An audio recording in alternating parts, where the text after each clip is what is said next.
Hey there, this is Jexy with the Systems Alliance, and in this video I want to go over the Memorial Day weekend box office. So it's not looking too good for Star Wars. Solo, which was expected to open around 150 million were the original estimates, and of course it was also expected to have a good international gross as well, ended up bombing.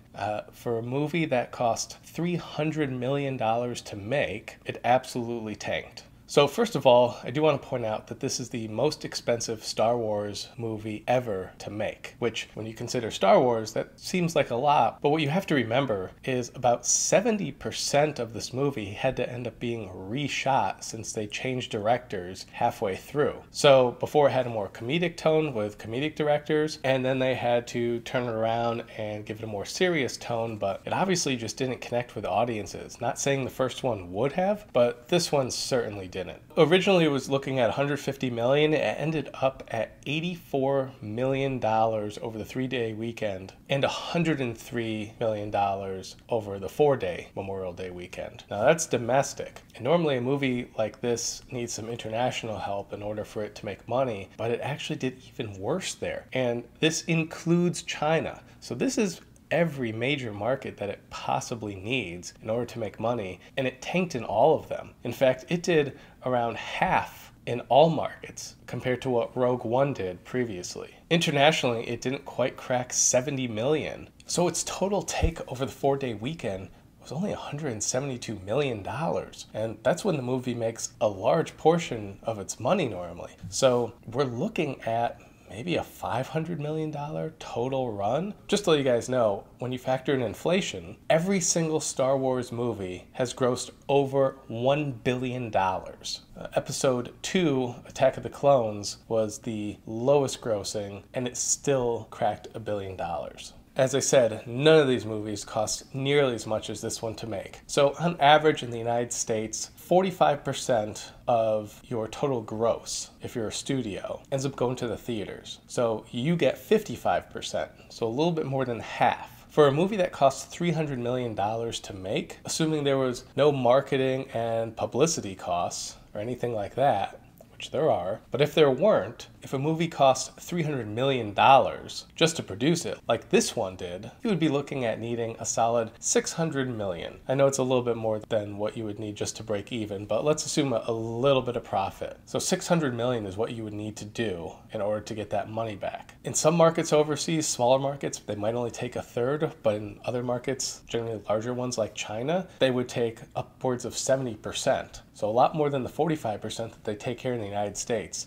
But in this case, it doesn't even matter because in China, it only did $10 million. Infinity War did $200 million in its opening in China. And Star Wars, we're talking about Star Wars here. Star Wars only managed to do $10 million. So of course, people are looking for answers. Some people are saying it's fatigue, Star Wars fatigue.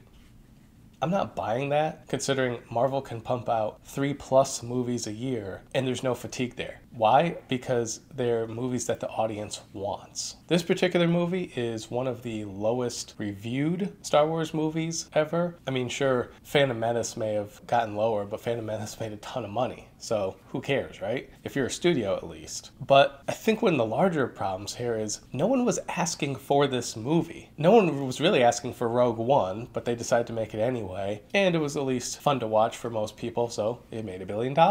One of the greatest parts about Han Solo, and I'll get into this a little bit more in my Star Wars Solo movie review, but one of the things that makes Han Solo cool before this movie is that you didn't know anything about him. Han Solo was just this awesome guy, very Indiana Jones-esque for obvious reasons, but he was just this awesome guy and you didn't really know his background, but what everyone in their head imagined it would be, no matter if they put just a couple minutes of thought into it, or they spend years thinking about it, like many Star Wars fans do. They all had this image of Han Solo in their head that he was a badass. Everyone thinks Han Solo must have been really awesome in his early age. But if you put a movie out and it doesn't quite live up to what people had always thought about the character, people aren't going to like it and they aren't going to see it. And that seems to be what happened here, which is really unfortunate for the Star Wars universe because, as we all know, studios like to second guess why something did bad and usually won't take the blame upon themselves. And with that, you end up with drastic decisions being made when in reality, one, Star Wars is special. So should they have put it out 5 months after the last Star Wars movie came out? Probably not. But if it was good, it wouldn't be much of an issue. It also messed with previous canon that Star Wars had in terms of how Han and Chewie met, blah, blah, blah. But the main issue here is people aren't really going to see it. It didn't have the best release date either. It's fighting against the tail end of Avengers Infinity War and against newly released Deadpool II. Some people are saying that because a lot of people didn't like The Last Jedi, that people weren't going to see this Star Wars movie. I'm sure there's a good number of people that may have felt that way, but The Last Jedi made $1.3 billion. Movies don't get up to the $1.3 billion range if people don't like them and see them multiple times. And generally the people who see movies multiple times are hardcore fans. So if hardcore fans aren't going to see this movie, then the question becomes, who is Solo for? It was a movie no one was asking for, and it was the movie no one really wanted. A lot of people are getting tired of the Skywalker franchise because pretty much everything has revolved around the Skywalker so far and their close friends, basically anyone who's in the original trilogy. They're trying to take that piece of nostalgia and make some money off of it. But it looks like they're not going to make money off of it. And even though it is Star Wars and you can sell toys and everything like that, this movie might lose them money. And Disney is generally not too happy when their biggest properties lose them money. So Solo's domestic debut was only 54% of what Star Wars Rogue One did. And its international performance wasn't even half of Rogue One's international performance, and that didn't even include China. Like I said, China is a huge market, and to get up to that level, you need to do well in China. And Solo bombed hard in China. I was actually shocked. Compared to Rogue One, Solo was only at 48% of their United Kingdom opening, was only 33% of their Chinese opening, and only 46% of their Australian opening. The other part that people forget is it's not just a $300 million budget that they have to overcome and at least hit $600 million just to break even there, which it doesn't look like it's going to. You also have to include marketing costs and publicity. I mean, these are usually huge costs and well over the $100 million range for a movie like Star Wars. Could even reach closer to $200 million. So I'm not sure how much they spent there. I'm sure it's between 100 and 200. And once again, you have to add double whatever that figure is onto the final tally in order to make money. This movie could end up losing Lucasfilm and Disney over $200 million. So we'll see how that goes. Meanwhile, Deadpool 2 tumbled pretty hard over the weekend, going 66% down from its opening weekend. Now, Deadpool 2 still producing strong numbers overall, not as good as the first movie, but still pretty strong overall. It finished second place with around 42.7 million this weekend for a total domestic of 218 million. So Deadpool 2 now sits at $218 million domestically and $279 million internationally for a total of $497 million over its first 2 weeks. So factoring in inflation, it just passed The Wolverine, and it's right on the heels of the original X-Men and the first Thor. Deadpool 2 will go a lot higher than that. It's already at $500 million, and the first one made over $800 million once you factor in inflation. So I expect this one to be, since it opened up a little bit smaller than the other one, at least touching somewhere in that $700 million range. So Avengers Infinity War is now topping over $1.9 billion.